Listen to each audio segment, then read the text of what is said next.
Hello, everyone. I'm Kenny Rice. Welcome to NBC Sports Edge, Battle of the Bets. What a special edition we have today. We have champion versus champion, and the pride of Long Island is on the line. The UFC bantamweight champ, Aljamain-Sterling, the former middleweight champ, Weidman, flexed and ready to go. Mr. Sterling, Mr. Weidman, let's get it on. We'll start with you, Funk Master, and give us the first of your three picks in this big weekend of Ortega versus Rodriguez. Okay, we got Miesha Waterson taking on Amanda Lemos. I feel like Amanda Lemos is just a little bit hungrier at this point in her career. I think she had a little taste of defeat in her last one against Jessica Andrade, and she felt maybe a little humiliated and wants to get that one back and right the ship. So I think she's going to come out there to prove a point. I think she's got the size advantage and big power advantage in this one as well. Miesha's fought the best, but I just feel like Amanda's just a little bit too big for her. I think that's going to be the difference in this one. Why are you coming at Waterson like that? Are you kidding me? No, she's the best. She's only lost to champions, basically. She's only lost to the best of the best. Carla Esparza, Joanna Jędrzejczyk, Rose, Marina Rodriguez was the recent one. I don't think Lemos is on that level. And if you look at the odds, you got plus 270 on the Karate Hottie.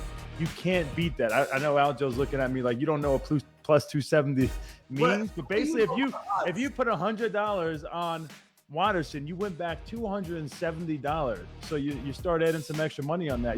There's a lot of value on that, and so I think that is a great pick. Do you know somebody who fought Amanda Lemos? Do you know anybody that fought her? Actually, she fought one of our teammates in Mizuki, and it was very, very one-sided. And, what? Yeah. What? Yeah. You don't think that was a close fight? She dropped it, bro. Other than the first round? It wasn't really that close. We were a step behind the entire fight, and I was in the corner. It was a big task. She was smaller, same thing, undersized. She has big power. I think that's the difference. I think with Waterson, she's got good skills. She's lost to the best, but you got to admit when it gets to a certain point, after you kind of hang out, I think the younger lion is a little bit hungry. And we kind of saw that last weekend with Fiziev and Rafael Dos Anjos. You know, sometimes it's just your time, and I think this might be that opportunity. And again, Miesha's only lost to the best, but when you have that big of a power difference, and then at the same time you have the size difference, Lemos is big for the weight class. I don't know if you've ever seen her in person. She's big, and I think that's going to be the difference, man. I think the body weight and the power. Aljamain, your second pick of the day is? I'm going with Miesha Tate over Lauren Murphy. I think this is going to be a competitive fight, but I think the difference is going to be the grappling of Miesha Tate.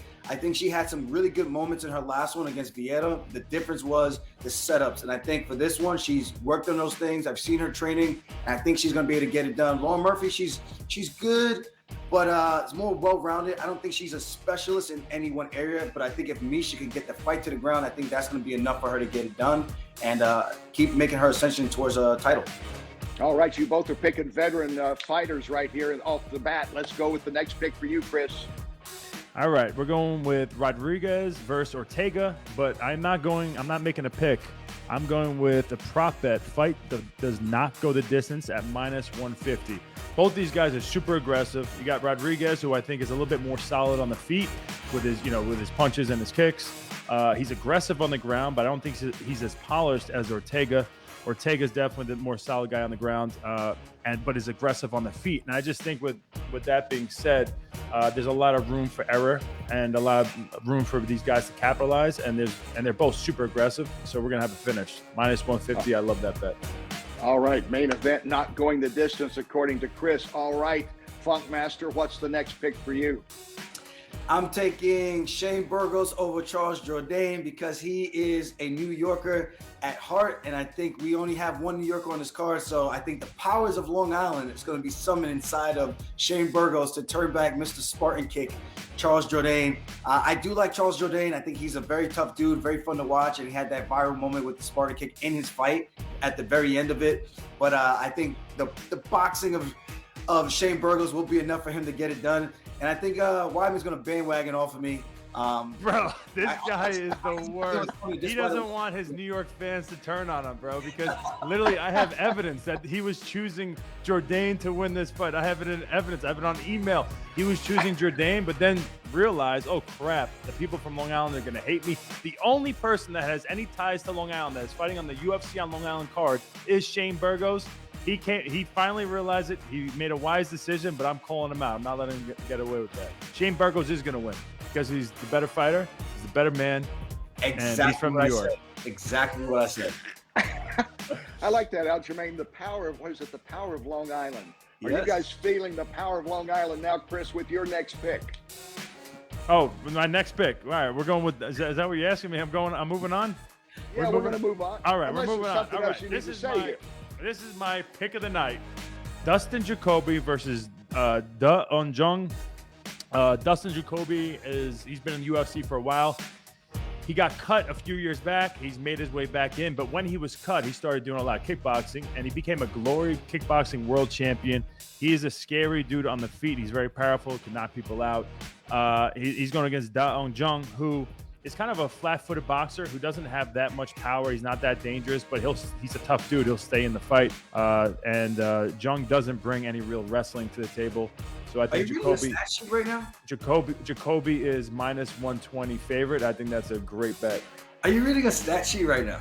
Yeah, I'm reading a stat sheet that I came up with, bro. Are you kidding me? I got notes. I'm a pro. Okay. And you're the schmo. This is off the top of my head. This is how dialed in. I could tell. All these fights up here. All right, guys, good picking. Any picks left there? I think we picked them all, right? Yeah, that was it. Yeah. I do have a specialty fight, top level bantamweight matchup between Jack Shore and Ricky Simone. Battle of, I think, 13 versus 14. This is a huge fight for the bantamweight division. I'm not sure who's going to get it done. I've trained with Ricky Simone before, but I've watched Jack Shore. He's got a big frame. I think he's about 5'10 or 5'11.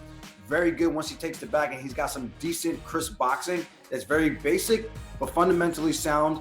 And that could be the difference in this one, but I do like Simone with the dog that he's got in him. He just keeps that forward pressure going, just constantly attacking guys and looking for takedowns. And now he's fell in love with the striking a little bit, knocked out his last opponent. I think that could be enough to also get it done on his side, because this is the biggest test to date for Jack Shore. He's undefeated, and I think this one probably is going to end up with a finish. What? No, Chris, we're still on, Chris. The show over? Oh. We had a bantamweight champ talking about the bantamweight division. Speaking of which, Aljamain, your next defense will be coming up soon, I think. You announced on your podcast. Yes. So on my podcast, The Weekly Scraps, we were talking about September 10th against TJ Dillashaw, the Snake.